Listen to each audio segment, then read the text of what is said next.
All right, guys, welcome to another episode of Veterans and Beer. I'm here with my buddy Tim. Yeah, Hello again, everyone. second round. But I enjoy having this. First and foremost, happy Easter. This is episode 23. 2-3, Mike Jordan. Yep, Jordan. So we had to throw his name out there. I always associate 23 with greatness. So this one's it. Greatness. Hey, cheers. I'm having a Shiner. Cheers. He's having a Ranch Hand Brewery. I don't know where that's from. I bought it a little while ago. But today's topic, and I know I've talked about it before. I've talked about mental illness, and I had a little 30-minute session. But we're gonna kind of discuss a lot of stuff, have some facts. We have some resources for you guys, and then we're gonna talk about experiences, not just our own experiences. I mean, Tim doesn't have to talk about his experiences, but I'll throw some out there just so we can mesh this together. but some experiences that we've had throughout the military and what we've dealt with and what we saw. So a couple things that I want to throw out there is the Army is always hit the worst with mental illness. I mean, but they are the bigger force. Yeah, the biggest force. So the biggest force, the more people, a lot of PTSD, a lot of war situations, and everything else. Yeah. So I can see why that is. Some of the other things was statistics. 40% of within the military system, 40% of the mental health providers are vacant. So think about that. We're missing like a huge chunk. That's out a there. huge chunk, and everybody's wondering why we can't get appointments or whatever because there's 40% of the jobs that are just vacant right now, so there's no help. But that's actually nationwide. There's a shortage, and it's because, I mean, let's be realistic. Criteria for it is pretty big. But hopefully it gets better. Hopefully people want to do that. We were discussing some resources, and the VA has a new thing. Well, I don't know if it's new. I don't have it, and I've been out for 5 years, but he's been out for a year, and he was talking about.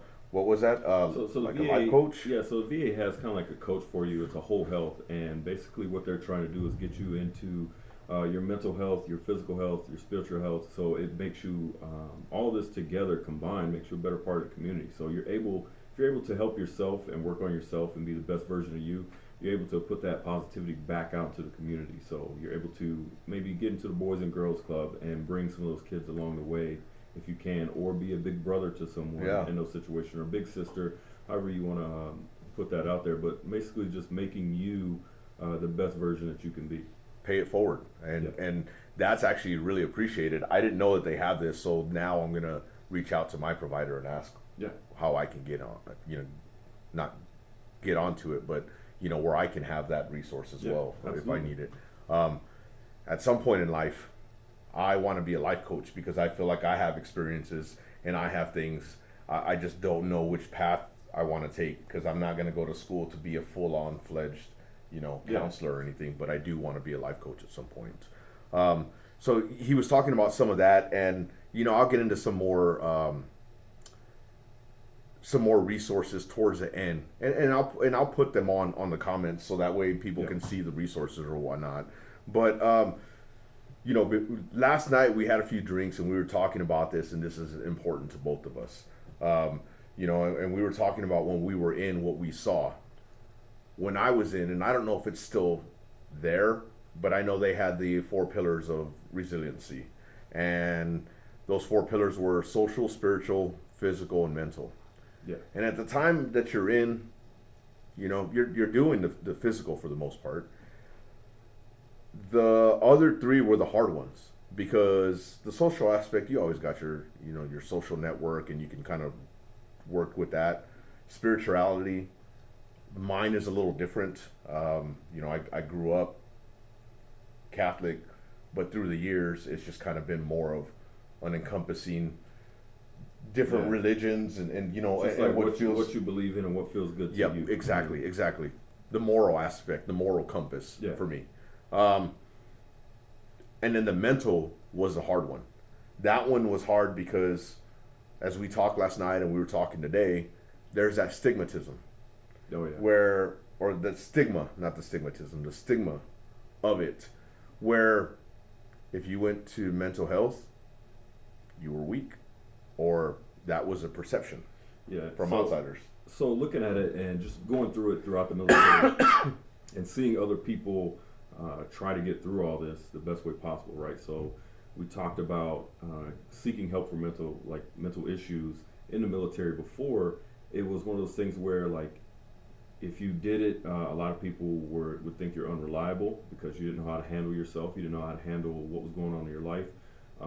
The fact that, you know, you may be disqualified from deploying because, hey, if you don't have your mental health together here, we can't risk bringing you on a deployment with us, and you're like that pin that's holding something together, and if you break down or whatever, then that pin's out, and now like everything's apart. So it compromises the team, compromises the mission, and I think that's a lot of the things that they were before they were trying to think about. And you know, it's like, oh, you're a man or you're a woman, you can deal with it. It's your, you know, take care of your stuff, and you're supposed to be X, Y, and Z when we're ready to go and always ready to deploy and all this other stuff. And I think that hindered a lot of people from actually going to go seek this help. So they tried to bury all this stuff down and get through it the best way that they knew how. Meanwhile, I could be sitting next to someone not knowing that they're going through a mountain of mental issues that they're too afraid to go seek the help with. Yeah, it was a lot of suppression. I suppressed things to get to a deployment, which probably wasn't, you know, not good for me. I do like that now post-deployment, they give you a little bit of a post-deployment checkup, and they ask those questions. And it's always, I mean, every time you go into the clinic, what would they always ask you from, you know, your 1 through 10, what's your mental well-being, what's your, you know, now they're doing that. But before, when I first came in, and I sound like one of those old guys, you know, but when I first came in, and back in WWNOM, you know, they didn't talk about that. They didn't have that. They didn't highlight that at all. And I think it was probably 2009, 2010 when they started bringing that after the height of Iraq and Afghanistan. Yeah. So with that, you know, you talk about those wars. My entire time in the military, your entire time in the military was at war, right? So we were on a constant rotation of deploy, come back home, try to like get back in touch and tune with your family. Oh, we're going to deploy again, so let me rip you back out of that situation. And you know, you think to yourself, well, I did sign up to, you know, make sure and I'm protecting the country, protecting my family, all this other stuff. But like after a certain point, it starts to weigh on you and wear you down to where you're thinking like, all right, I know I need help, but where do I look? Where do I get it from? I know that people are going to talk about me, or I know that I'm going to be looked at as like the black sheep, or like I have some form of what was it, leprosy? Yeah, they chastise you and then keep you at a distance. Yeah, because it does happen, which is unfortunate. Yeah, I think towards the end of my career it got a little better. Actually, probably recently it's gotten a lot better for. Yeah. But you know, as I've talked about this in the past, it's a big thing because I was afraid to go to mental health, and it wasn't until I had a panic attack in 2016 where at that point I knew that I needed something, and it was because I suppressed everything. I was going through divorce and trouble, you know, all that stuff. But you know, it's one of those things where it helped me a lot through the years. And I think that's something that, you know, everybody should have those resources, and nobody should be afraid to actually get seen and get help. You know, just talking to a friend about some of this as well, because I brought up the topic and what we're going to talk about and kind of get through. He just explained that, like, yes, there was a, you know, kind of that don't touch them if they've been to mental health, if they got issues. Now it's more of letting people know and letting your troops know, like, hey, I'd rather you go seek help because this is going to help you get better so we can have you back in the fight. I'm not going to, you know, put you in a box over there and not let you touch anything, but we want you to be the best version that you can be. So if there's resources that, you know, are going to help you get through this, let's go send you over there so we can get you back into the fight. Now, I think that by that changing, it's made the military one of those, you know, people believe in like going to mental health now, or it's, you know, it's encouraged more than it was when we were trying to come through the ranks and getting out of the military. Yeah, I think a lot of it had to do with this this 4 pillars of resiliency, but it took buy-in because you can throw a program out there, and it's funny because I'm actually going through one of my courses right now that I'm taking, and it's change management, and it all ties in because you can throw a program out there, you can throw change out there, but it's getting that buy-in and making sure that everybody is associated with it, knows that this is a good program and we need to do that. And I think, when you have supervisors that are like, you know what, I may be this way and suppress everything, but doesn't mean that you need to be. You need to go to mental health, you need to go do those things that you need to do. And I think for the older crowd in the military right now, like the senior members, they've seen the change, whether it be with what troops were getting in, and maybe troops now, they say they aren't as strong as they used to be. However, they're just in a generation to where getting help is acceptable. For us, it wasn't really acceptable to have that help to get you through situations in life. We were expected to just go through them, suppress what you can and what you have to, and be there for your team. So it's different environment and in different wars. And I'm going to revert to something that I've watched recently, Masters of the Air. Have you watched that? I've watched like some of the episodes. I kind of like it though. So it's a great show, but you look at Masters of the Air, you look at Band of Brothers, and you look at the Pacific, and these guys are literally seeing their friends, get shot and blown up. No gear, no Kevlar, no helmets that are really gonna be effective. But as you see that, they have people break down. Yeah. They have people break down, but at the time it was shell shock. Oh, you're just shocked. You need to step away for a day or two and then come back in. Or hey, suck it up, Buttercup. Like, let's fucking go.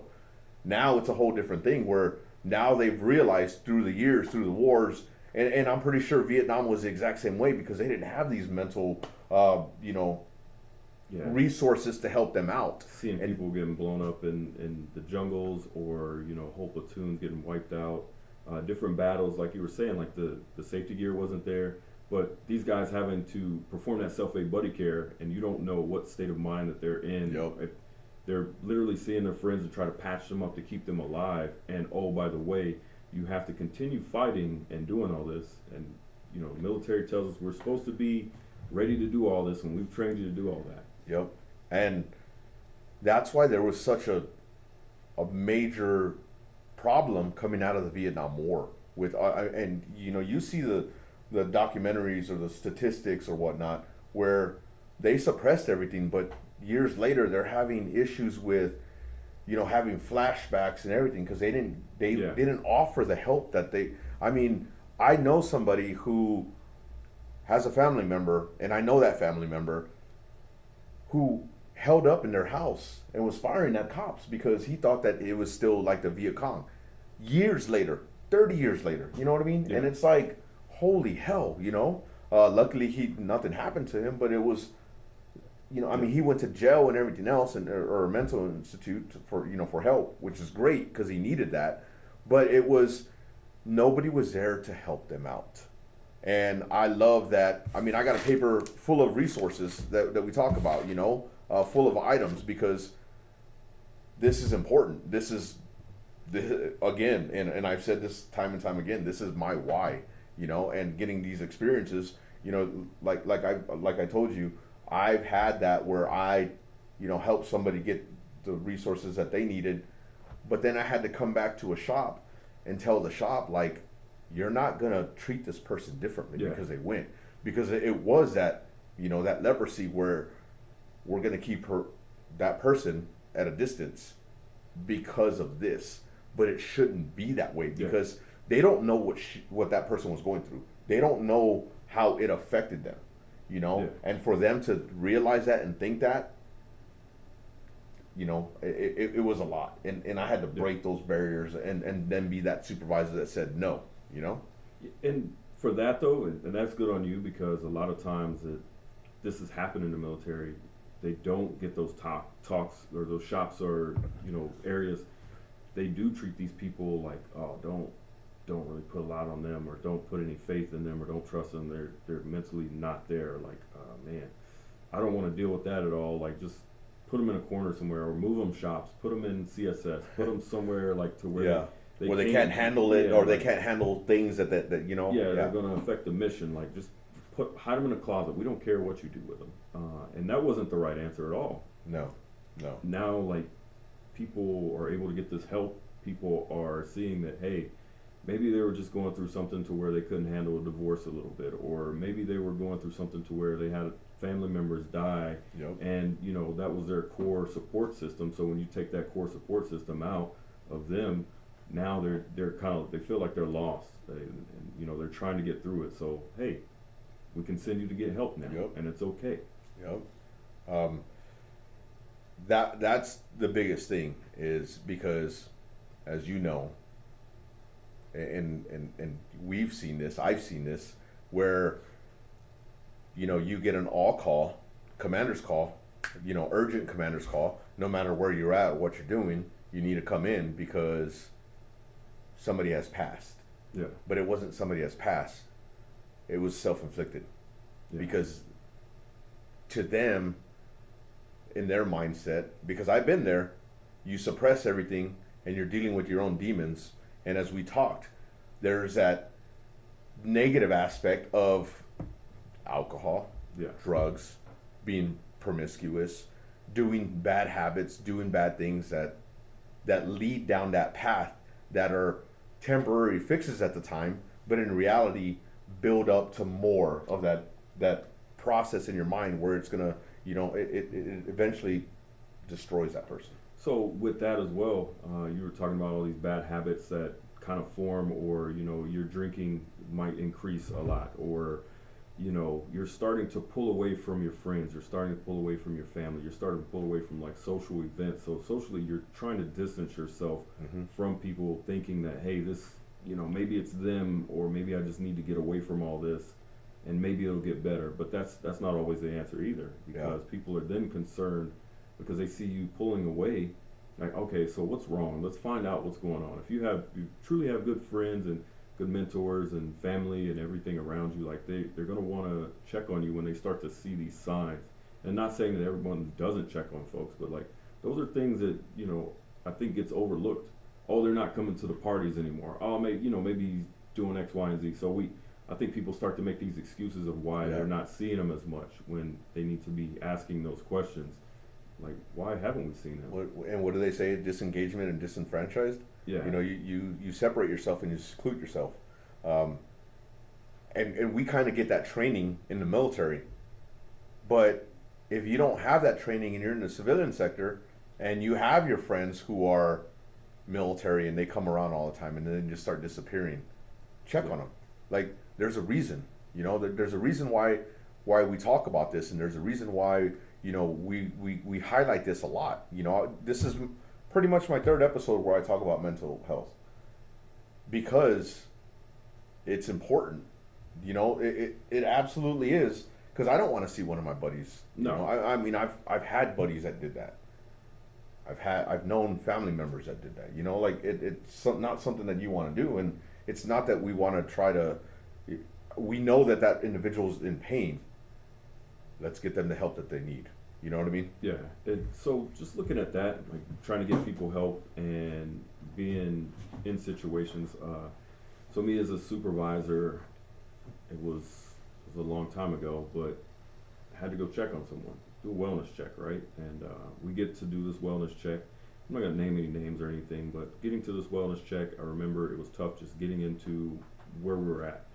We finally get in. I personally didn't want to walk up the stairs because I was honestly afraid of what I was going to see, right? And I didn't want to see this person like that. I didn't want to have to relive those memories, or that memory of like how everything came together. Someone else went up and checked while I was just downstairs, making sure like everything's good, whatever, talking to the cops when they got there. Luckily, everything was all right. but there was an attempt. And I think when this person realized that, like, hey, they're not mad at me. I wasn't mad at them. I wasn't disappointed in them. I just kind of knew, like, that they need some help. Yeah. They're going through something. They need some help. So in that instance, we were able to send them and get them help. And, they're, like, now in life, they're flourishing. Like, they're doing great. They have a family, and I just think to myself, it's like, what if we didn't, Intervene. do the wellness check? What if we were a little later on that wellness check, or it was a day late and $1 short? Where that would have impacted his family, friends, coworkers. It would add such an impact on, like, everyone around us, and we'd all be looking at ourselves like, what could I have done differently? So, and to get back to your point earlier, like, you want to help those people, and you want to be there, and you want to be that sounding board for them, and let them know, like, hey, it's okay. And when we get back to work, everything is going to be normal. There's going to be no one who's, looking at you sideways, or like, oh, I can't trust them or whatever, because, hey, you still are a part of the team. People want you around. Your family wants you around. Your friends want you around. Co-workers, everybody still wants you here. And I think sometimes people need to hear that. Yeah. They need to know, hey, it's okay. We got your back. Let's get you some help, though, so we can bring you back. You talked about that wellness check, and I didn't realize it till just right now. I was, after I retired, the first Christmas, I didn't have my kids. None of my kids were here. I was going through a breakup as well, doing all kinds of stuff. And I made a comment that was via text message to my ex-girlfriend of how I felt. This was a comment, and I remember vividly. I can see why veterans do what they do. Oh. I'm at home. I'm having some of these. Newly out of the military, all I was doing was school, and I was in my fields. I didn't have my kids. I didn't have anything. And about 20 minutes later, cops showed up to my house to do a wellness check. I was livid. Probably up until a year, 2 years ago, it still plays in my mind, and I was livid. But I didn't realize it then that it was that wellness check. Because in my mind, I'm thinking she just wants to get me in trouble, or she wants to, whatever it was. Whatever, you know what I mean? All the thoughts you're thinking. All the about, thoughts. Like, what the hell would you do that for? And then when you said that right now, it absolutely brought that back, because when the cops came in, and they were like, hey, we're just doing a wellness check. We want to make sure you're okay. There were some messages that were said, blah, blah, blah. And I'm like, yeah, I did say those things, but I could have easily done something to harm myself previously. Yeah. And they're like, we don't want to be here. We don't want to come after the fact. We want to make sure that you're good. Yeah. Do you need resources? And things got a little hairy with the cops, because I got upset. I was upset. But it could have been a lot different. And I am now seeing it back and reliving it, and you talking about that. I am grateful that she did that. At the time I wasn't. At the time I was bitter and upset. Yeah. And but it made me realize, and you just made me realize, that she literally had my best intentions at that time. And I didn't have my best intentions at that time. It could have been a whole different story. I mean, was I going to? No, but I did say something, and it's one of those things where, like, fuck, dude. Yeah, you absolutely need people there for you in your corner like that. I mean, like, you're thinking about it. You may not realize it at the time, or you may think that, oh, this person's being an asshole. They're just trying to, like you said, get me in trouble. But at the end of the day, I think a lot of people have seen situations to where things were said, they didn't make those phone calls, and then they had to make different phone calls after the fact. So trying to prevent those phone calls of grief, guilt, anger, everything else that you might be feeling, sadness after the fact. Like, I think a lot of people are getting smart and they're realizing, like, hey, yeah, that's a comment that you made. Let me make sure he's all right. Let me just go ahead and send someone. You can get mad at me later. It's okay. And I get that, and I get the upset of me, but then at the same time, like, if I had self-harm, or let's say that another individual self-harm, and those signs were there and we didn't stop it, one, you're going to carry that guilt. But even more so, the kids, the family, the friends are always going to wonder. And you're going to always wonder, like, could I have done something? Yeah, and what, survivor's guilt is another thing.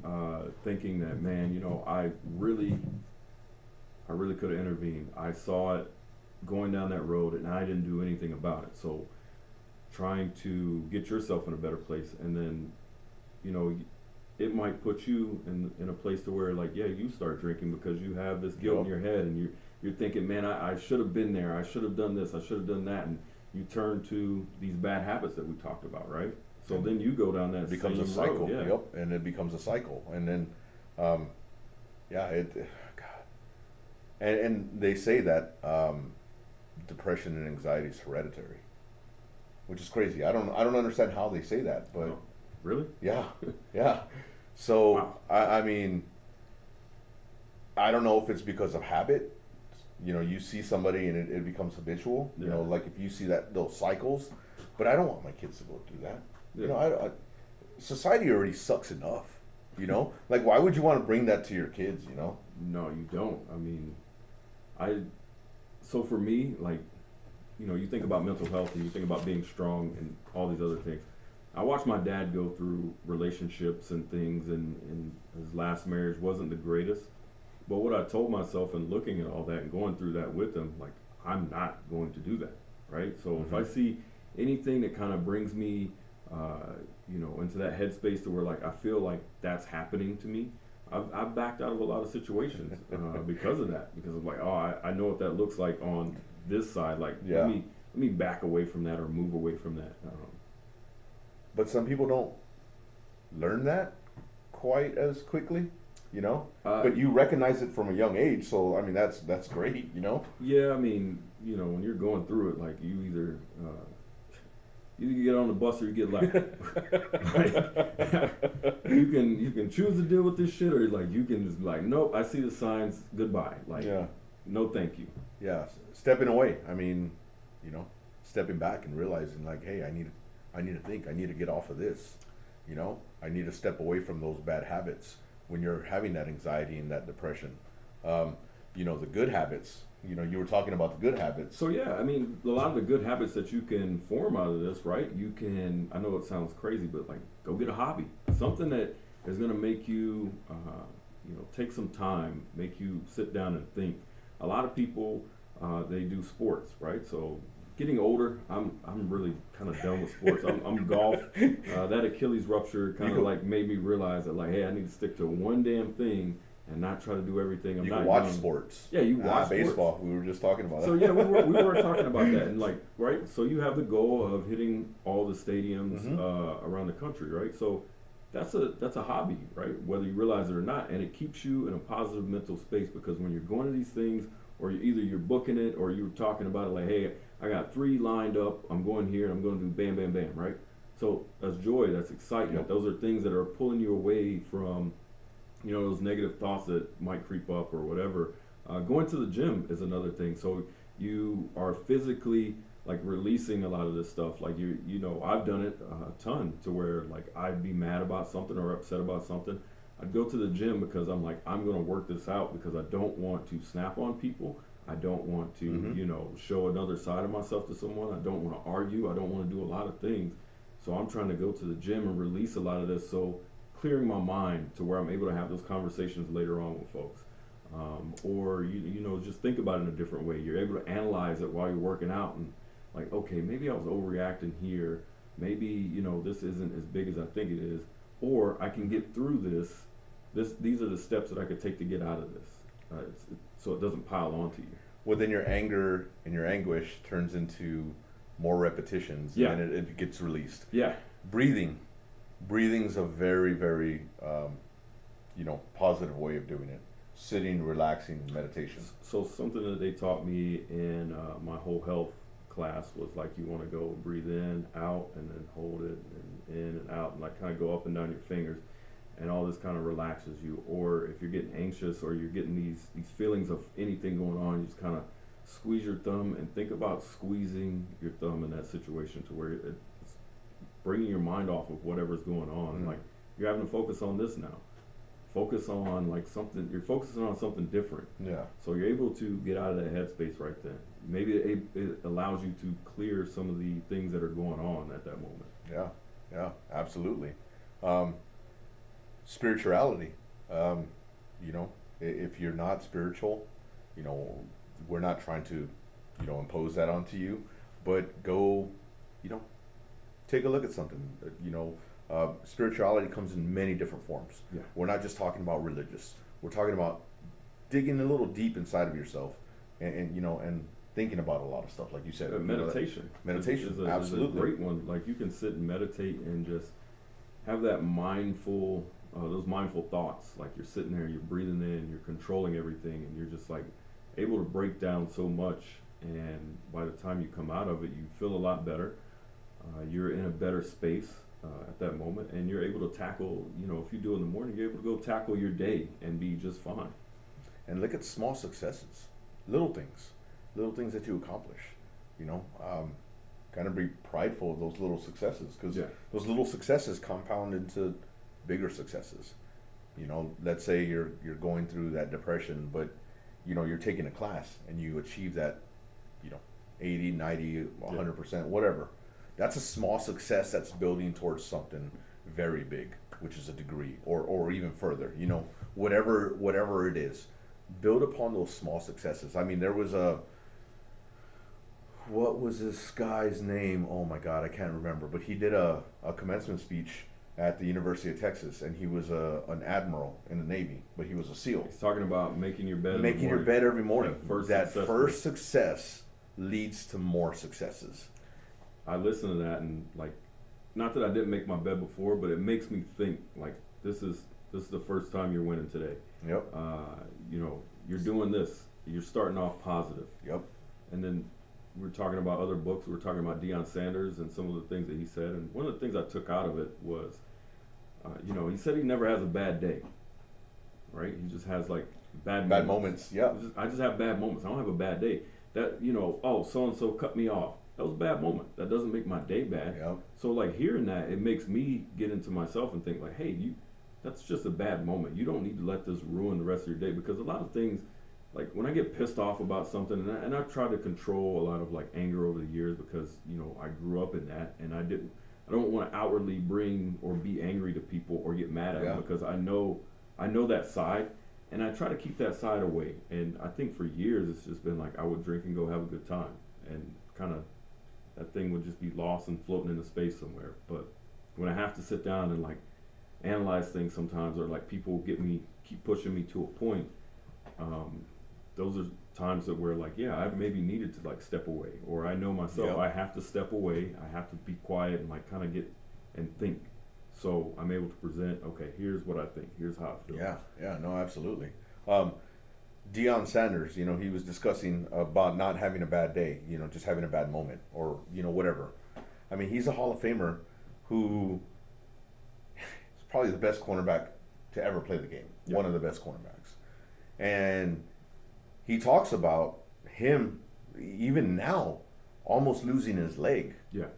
And as he's going through all that, he is still the most positive person you could ever be. And I don't know if you've watched his show. I haven't seen the show. I just started the book first, so I could kind of get through that. He talks about it, and in the show and in other things that I've seen him in, he talks about, it's just a leg. It's not me. It doesn't define what I've done, who I am. Yeah. You know, he doesn't mean it like as just a leg, but he's like, if I lose this doesn't take away this. Yeah. You know? And that's where we want to get is, so you know, these little successes lead to bigger, and look at it, reflect on it, and make a board that you know, either counts your successes or pushes forward to what you need it to go to. Yeah. You know what I mean? I mean, it's always great to have a visual. Every time I walk by my door, when I leave my bedroom door, I have my goals. Those are ever evolving. You know, I can change a goal, but I have something tangible there that shows me every day when I walk out that door, I need to be doing that, or one of my successes is finishing this class, or, you know, one of the things that I need to do is, you know, have a vacation with my kids, or the little goals that, or the little things that he said. My goal is to see every stadium. This year, I look forward to going to 3 to 4 stadiums, and I'm pushing to that because that brings me joy. That gives me a meaning and a purpose. Not saying other things don't, but that's one of my things. That's you know, one of your positives yep, out of it. absolutely. So, and getting back to like the positives and everything that we were talking about, like, so, you know, we talked about our negatives. Getting back to our positives, yes, we have like the hobbies and other things, but like I think that whenever we get into something that causes us to sit down and actually think. So a lot of guys, they want to build cars, right? It takes a lot to build a car. I have to rebuild this engine, but I'm going to do it myself. I don't know about rebuilding engines, so now I have to learn something new, right? So you're constantly thinking, so then you're evolving, you're having a positive outlook on like what's going on, because you want to see this thing finished. So step one, I got to rebuild this engine. All right, let me get through this. So you're having those positive moments where small successes. All right, everything is put back together. There's no leaks. First success right there. Yeah. So no leaks. And then, you know, just keep building on those. Like, it's a positive hobby. You gain your small successes within these hobbies, and then you have a final product that you can look at and say, hey, I had all these small successes on this project that led to this big success and the project completion. Yep. I'm gonna do a little plug here because, you know, we were talking about me traveling, but if you're in Detroit, Pittsburgh, or Cleveland and you see this, or you're nearby, let me know, because in about 2.5 to 3 weeks I'm gonna be out there watching some baseball, and I would love to do interviews. I mean, if you know somebody that's in that area who's a veteran who, you know, did 5, 10, 20, 80 years in the military, I say 80, but, you know, I mean, 30 years in the military, shoot them my way. Send them my information. You can always reach me at vetsandbeer@gmail.com. I just had to throw this out there so that way, you know, as we're seeing this, you know, people in the area might want to, you know, have a beer with me, and hey, I'll pay for the beers, and let's do a podcast. Oh man, I appreciate you paying for the beer. Every time now, it's like, every time, man, hey, what do you want? I'm like, all right. No, I don't think what everybody that comes in, right behind me, I got a stack of beer. You can kind of see some of it, you know, from different places that I go to. So whenever I'm up in those areas, I'll you're not supposed to ship beer, but I'll ship some beer. You know, I don't care, whatever. It's, you know, couple 6-packs. And that way I have beer from that location if I like it. You know what I mean? A little off topic. I'm sorry. I apologize. But, you know, find something. Find a friend and talk to a friend, because that always helps me. You know, I know we like to suppress things, and I know we don't like to talk about things, but sometimes you just need that person to vent to. Little things. Yeah, absolutely. I think that having those friends that you're able to count on and kind of bounce those ideas off, or tell them how you're feeling, or you know, whether it be a girlfriend, wife, whoever, fiance, or just, you know, somebody in the family that you feel the most comfortable with having those conversations. They don't know how they're helping you, or some don't know how they're helping you, but they may be helping you get through a thing that's huge in your head, but they're able to explain it like, hey, it's not really that big of a deal. Like, it's really this small, you're making it this big. Let's bring you down to where we can get you to see it. Hey, it's this small, we can get through it easily, and it doesn't have to affect you or take you over or cause you the anger, the pain, to where you're thinking, I have to suppress this because I feel like it's the biggest thing in the world, when it might not be. And they're able to get you through that. So they're helping in ways that they may not know. Another thing that we have pulled up is, what was it? 5.2 million people in 2020, veterans experienced mental health condition. But that's reported. Yeah, and that was 4 years ago. So that was 4 years ago. Could have gone up. And in a given year, I think they said it's 30 to 40 million veterans. So at 30 million, that's about 17%. But that 17%, I feel is a lot more because I didn't report this stuff. Unreported. Yeah, there's a lot more unreported because I didn't report my stuff. Luckily, I was able to find the Veterans Center, which is a part of the VA, but they're not. They don't keep records, and I've said this before. They don't quite keep the records that most counselors do or whatnot, because most counselors won't. They'll jot down some key things about you, some notes. But the Veterans Center doesn't do that at all. They don't keep records. They don't need to. You know, what they're there for is to help you. And they get, they don't ask the questions as others do, but it's there for you and it's a resource. So there's veteran centers all throughout the United States. They're associated with the VA, but they're a different annex of the VA. They don't quite report to the VA as like if there was there's mental health offices in the VA.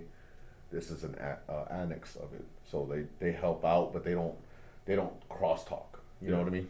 So unless you need a psychologist, for medication, then they'll refer you and help you on that aspect. So you talked about the resources, right? And like putting myself out there more, and I know you do as well. Like since getting out of the military, I do go see a therapist because there's a lot of things that were suppressed in my life that I just pushed down and tried to get through because I didn't want to deal with the he's got issues or whatever, because I was going through a lot of things, like trying to cope with not having parents, cope with not having grandparents and all the other things that I've had lost in life, and just trying to get through that. Like, okay, I'm 19, I lost my dad, I gotta go bury this man and go back to work like nothing happened, right? Or like a few years later, losing my grandmother, losing my grandfather, I think was the thing in the end that caused me to, hey, I need help. Like I have to go talk to someone, because it's like I can remember breaking down and when I got back from all that, right? Because it was just so much. I've been through years of just like losing important people in my life and just pushing it down until, thinking to myself and talking to people like, hey, you can go get help. It's fine. It's okay. So that's us fast forwarding in the military, and, there's no stigma behind it now. Like, oh, he's going to go get help. And, I was able to carry that over to the VA. So I now have a therapist with the VA that, kind of walks me through situations and helps me get through things in life that, either or were suppressed, and we can bring them up and kind of go through them and get out of them. So that's one less thing that's in my mind that I'm, constantly worrying about. And also, I know we talked about the whole health, to where we want to get that mental, physical, and spiritual health, because, hey, if we're good, we're going to be good members of the community, and we're able to like pay that forward to the community and bring our communities into a better light, because there are people that could be suffering at the same things that you are, don't know how to get help, and you're there like as a resource to them.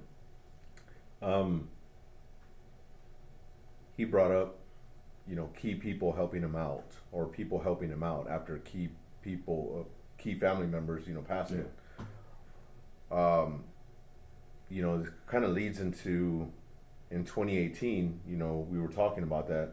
There's that Brandon Act, where, what was it? He was a Navy sailor and committed suicide, and they ended up passing legislation to where it takes away that kind of stigma of like, I don't want to get help. They want veterans, or they want military members to get help, because it enables them to come back to the fight. They're able to get help, get through this thing. It might be big or small. They're able to get through it, and we're able to bring these guys back, because they don't want to see our service members or our veterans losing their lives because of issues that they think are too big that nobody can help them with, or if they bring this issue to someone that it becomes a thing that oh, they're going to judge me, or they're going to look at me this way, that way, whatever. Like, no, we're taking all that off the table, and we're going to make sure that that there are avenues to get help for whatever situation you may be going through. Yeah, we all know that prime number, 22. That big number, 22 veterans and military members commit suicide a day. Yeah. That's a big number. What was it? A couple months ago, there was previously Fort Hood. I don't know what it is now, Fort Cavazos or something. There was like 3 people within a matter of a week committed suicide. 3 military members. That's too much. Like, what is going on? And we know that the military is high tempo, high stress, high, I mean, you name it, high fatigue, high, just everything. But it's still, one person's too much. Whether you know them or not, one person is too much going through this. And I like having these conversations because it brings out that different perspective. You have a perspective, I have a perspective. Yeah. And I'm going to be honest with you. For a period of time in my career, I never wanted to go to a funeral where a service member committed suicide. Because in my eyes, I thought that it was... I know exactly what you're talking about. You thought, so for me, and I can put this out here because, hey, people are either going to love it or hate it, right? For me, I think that I was under that impression of, like, why would they do that? Yeah. Like, what the hell, like, there was stronger than that. Like, there was choice words that I had for it, and I'm not going to say it. And then when I went through my battles, and I went through my pain and my suffering, I took a step back and realized I was a dick. Yeah. For that, I was a dick. I know how it feels, and I know how it led to that point. Yeah. And nobody should ever go through that. There's no reason. There's way too many people in this world that love you, that care for you. And that's why we're here talking about this. That's why I created this platform, so we can talk about this. Because I make myself vulnerable in a lot of this. Right now, I felt like I was starting to get a little choked up because I know when I am wrong, and I can admit that I've been in one aspect, like, this person, wow, why would he do that? And in my mind, I say certain words, and I've said them out loud to other people. And then when I went through all that, and people were there to help me, and people were there, I realized, man, it's all about understanding, right? Mm-hmm. So now we understand kind of what people were going through and kind of why they lost some of those battles, right? Because they didn't think they could get help. They think that they were going to be judged. And those are things that I didn't think about back in the day and I didn't know about. But, you have to, I think, going through situations with people, I think you have a little more compassion when it's someone near and dear to your heart going through that situation.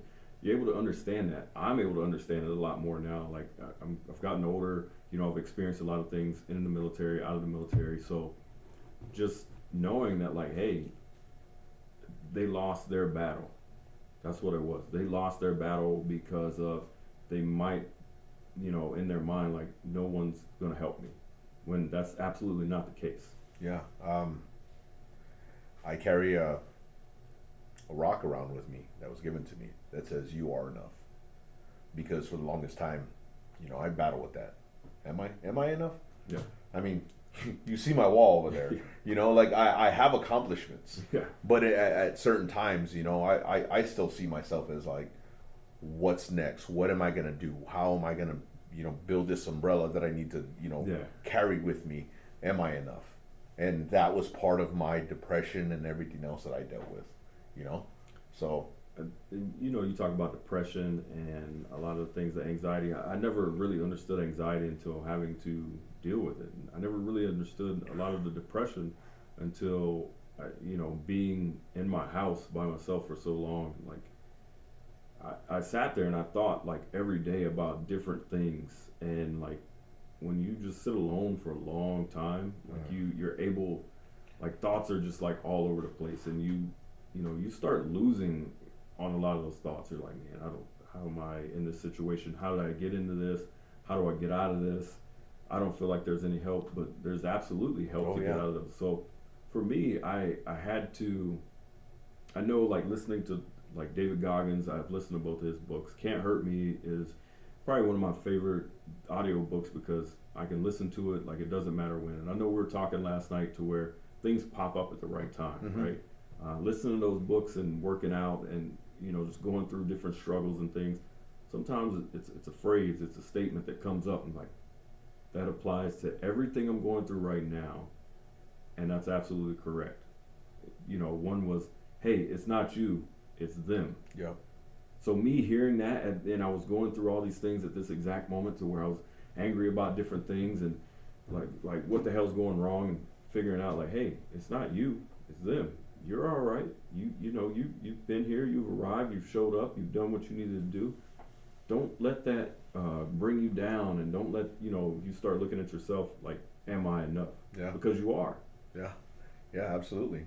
And it's those little successes that have gone from me questioning am I enough to knowing that I am enough. Yeah, you know? absolutely. And it's those little battles that you deal with. You can't control other people and what they do. You know, it's not you, it's them. It's true. Yeah. Because you see things and it gets in your mind and it gets in your head. Wash that off, shake it off, let it go. And if it is you, well then, hey, you can fix it. Everything can be fixed. Everything can be fixed. For those of you guys who are watching who are still active duty, you're high tempo, high stress, high everything. Take some time for yourself. I used to really, and this isn't emphasized enough. You get 30 days of vacation. Whether you use it or not, you'll lose it. If you carry more than 60 days, you'll lose it. Yeah. At one point in time, it was 90 because of high tempo, but I'm going to tell you right now, I never carried more than 30 days on the book. Usually, I only had like 5, 10, 15 because I used them. I'm going to tell you that right now. I used them. And I used them overseas a lot, so he didn't have to use them. The luxury of having 4 days a lot. Oh yeah, there's a lot of being overseas. There's a lot of holidays and stuff, and extra days that they give you, gold days. But I didn't keep mine because I always took my time off, whether it be to sit at home for a couple days and not do anything. Which those of you guys who were in the military with me know that I was never a homebody. I'm always out. I'm always doing something. I'm always being adventurous. But for those of you guys who are in the military, use your time. Use your time. Go out. Go see things. Go for a damn walk. If you're feeling a certain way, take some time off and relax. Go see family. I mean, that's important. You miss out on part of the depression, anxiety, and that mental health is you miss out on so many events through life. Yeah. And I don't mean your own events. I'm talking about your family back home. How many events did you miss? Because I missed a lot. I mean, I missed a hell of a lot. I've missed a ton of funerals. I've missed weddings. I've missed, the birth of nieces and nephews. I've missed so much just because, we're high tempo, we're this and that, and being TDY for a lot of this stuff, or being overseas and, either Korea or Germany, and trying to figure out like, man, I don't think I can make that because I'm going TDY in the next week or so. So it's like, how do I fly? I can't fly back and try to get back on the schedule, and it's like, it's a lot of things that you do miss out on, and I've felt bad for a lot of things that I missed out on, and I told myself like, now I will, one of my goals is I want to go visit my family and friends more, right? Mm-hmm. Because there's a lot of things that I missed out on, but we were talking about not gifts but making memories, and I know, like, I've heard this, those gifts, I'm gonna forget what you bought me. I really am. But you were talking about taking your kids to Disney and how that's a memory that they have now, and you're able to look back on that memory, and everybody knows exactly what was going on for them in that time period. And I kind of want to do that now for friends and families. Like, we go make these memories, and we go do different things. I'm able to go see graduations, and I want to be there for those things, and just being present, letting people know like, hey, this job took a lot out of me, it took a lot away from me, but I'm here to try to make up for some of that time that I lost. And I know it's hard to make up for time, but like, those are things that you can do now. And even in the military, if you're still in, take that time if you can to go experience those events. Yeah. Because for the longest time, just sending money and just throwing money at things, I can buy whatever in the world, but like it's not me. Like I'm not there to experience that with you. That presence. Yeah. That presence. I don't mean presence as in, but your presence, your own presence there with family. That's one thing that I would say is, again, reiterating that family time, because at the end of it all, that uniform comes off. You'll never put that fucking uniform on again, right? Unless something very tragic happens, which hopefully that doesn't ever happen. But you won't put that uniform back on. But your family will be your family till the day you die, and your friends and everybody else, your loved ones. And take that time. Go see them. Go enjoy them. Go give them a fucking hug. And if you need to, talk to them. Say, hey, I'm struggling. Help me out. Yeah, help me out. I've tried to get better with talking to my family more. I know that there's a lot that I missed out on. I'm kind of bad about that sometimes, and I realize that though. So I try to.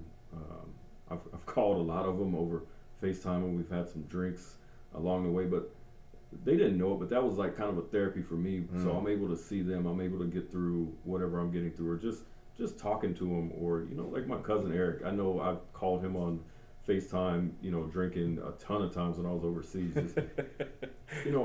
Just, I was alone.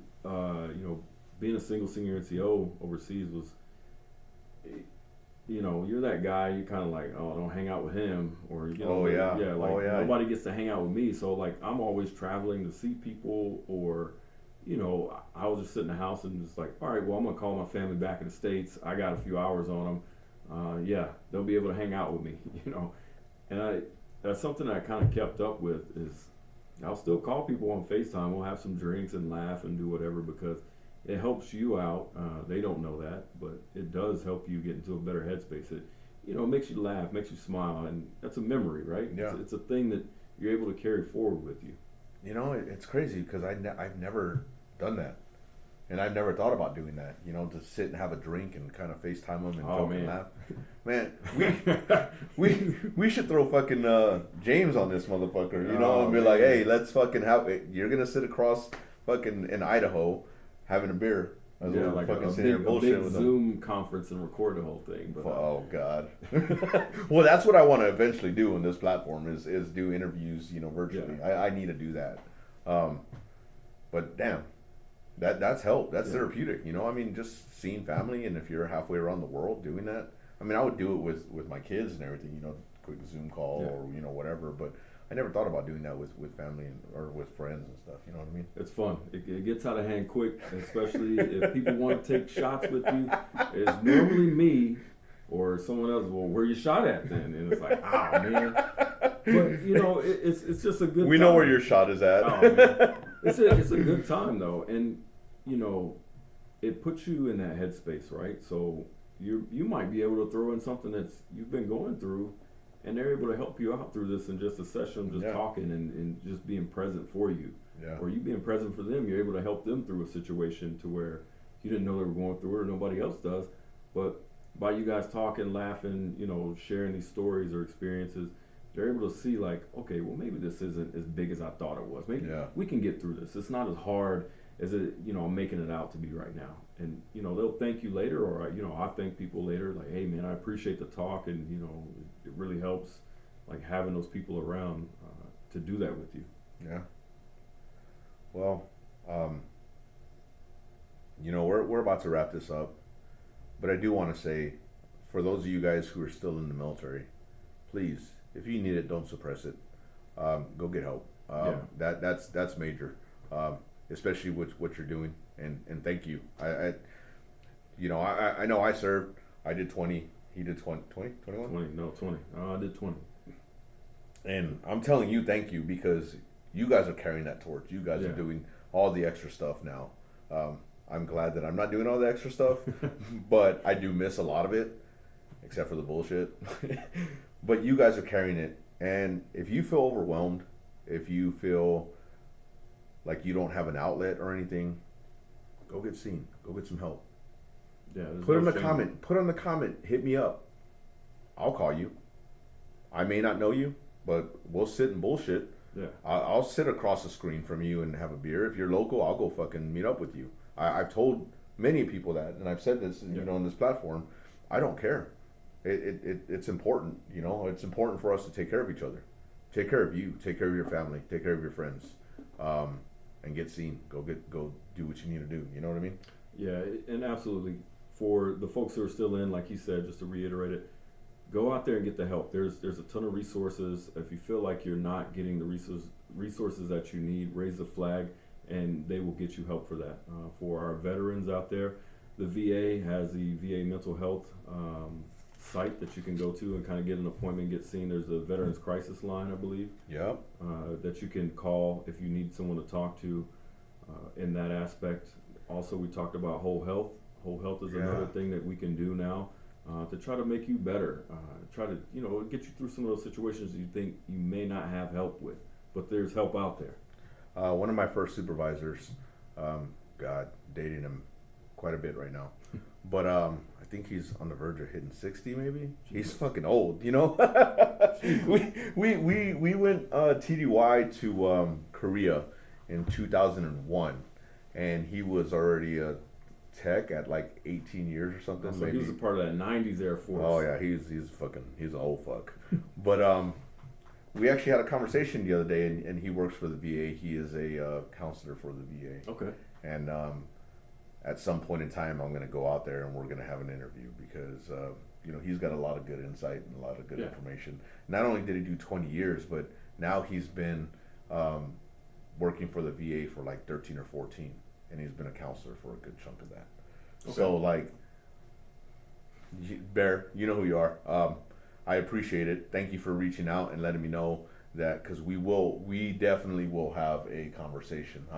You know, because he's got a lot more resources than I do. You know, I mean, we look up these resources. We have friends that have resources, but he is a resource. He literally is a resource. You know what I mean? Yeah. And he's got plenty of other things that I'm pretty sure he could talk about.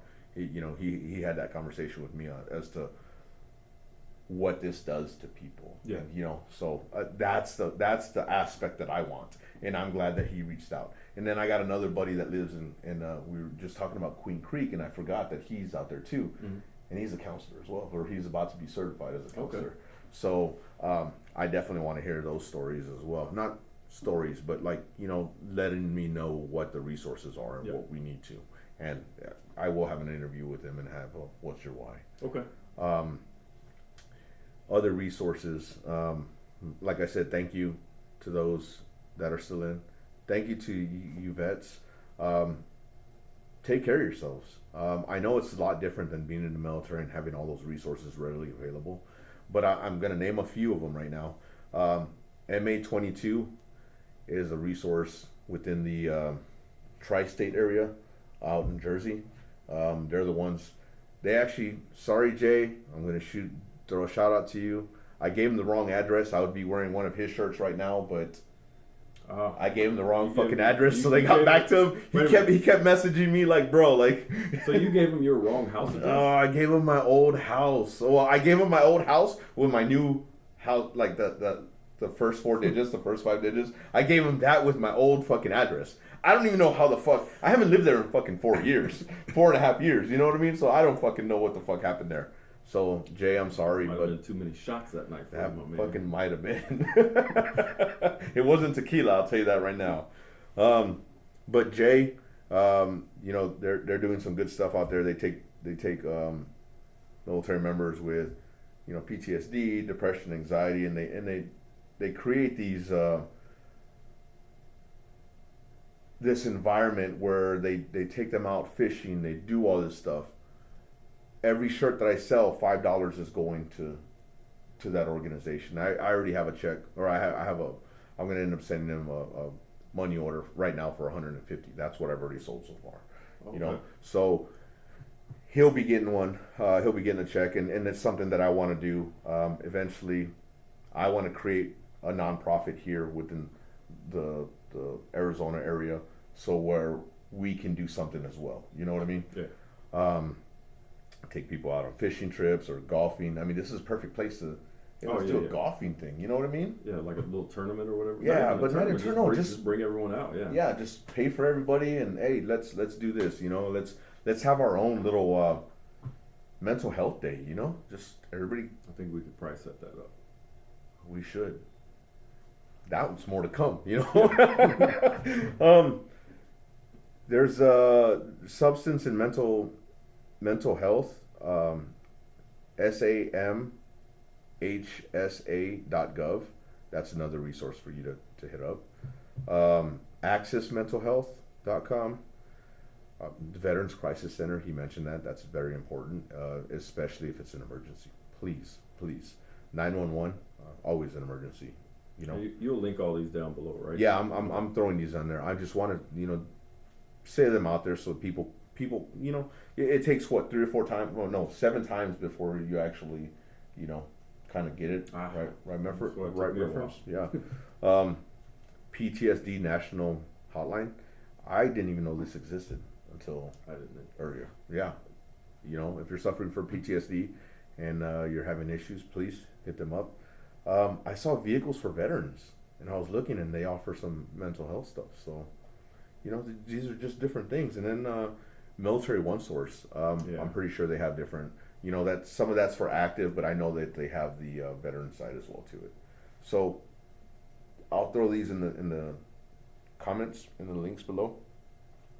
But as always, man, I appreciate it. Thank you for being out here. Hey, cheers. I hope you guys enjoyed it. It's always great getting a different perspective on this, because you guys have heard my side, but hearing some of his stories and some of the things that he's gone through, I really appreciate it. And for me, I appreciate you bringing me on. I know that, we got some positive feedback on the last video. I know it was a little long, sorry, but hey, I can't cap my story. Yeah, exactly. You didn't even hear Who cares? The whole thing. Yeah, so we're good. It was positive feedback, just between, the energy, how we're able to get through these, and, having the topics, because I think we both have the experience in a lot of these topics to where, you spend 20 years doing something, you have experience, or you've experienced things that are, allow you to talk about it, and how you grow, learn, and everything else from these experiences to where we were at before, when it came to mental health and like how we tackled it, to where we're at now, to where it's a positive environment to make sure people are getting the help they need, and we're able to share those resources with people so they can get this help. Yeah. He'll be on again. We'll definitely have different topics. We might have a day where we just tell stories about the stupid shit we did, or or some good topics. Talking about why the fuck we have to shave in the military. I always love that. They should just let them fuck it. I think it's getting there. It's getting there, but it's still not. There's still a fight. It's like, come on. No, I'm not coming out of retirement for this shit. I'm not Jordan trying to hit up fucking 2 or 3 retirements and then come back. Yeah, bro. I'm not going back in. But if you could tell me that I could have grown this in the military and be majestic while fucking serving, man, dude. Yeah, I saw a picture without a beard the other day of myself, and I was like, what the fuck is that? Who is that person? I have some somewhere. There's one over there with just me and a mustache, dude. Oh, Jesus. Yeah, no. Let's keep the beard. Yeah, exactly. Hey, as always, I appreciate it. If this is your first time watching, watch the rest of them, please. This is episode 23, so you got 22 others. Like, subscribe, share. Share with anybody. Comment. Share with your military friends. Active, reserve, guard. Those Doesn't people matter. don't really even count, but they're like different branches. It doesn't matter. But I hope you enjoy it. Always welcome for topics in the comments. I will share my email address in the comments and everything else, and some of these resources. And I hope you enjoy. Love you guys. One last thing I got to plug, Richard Taylor for the shirt. I appreciate it. Go check him out at Rich Studios. He has a lot of good stuff there. Fellow veteran, fellow ammo troop. So he's rich and righteous. So check him out. Hey, we got to take care of each other, right? Plug. Cheers. Cheers. Take care, guys. Love you guys. Talk to you soon.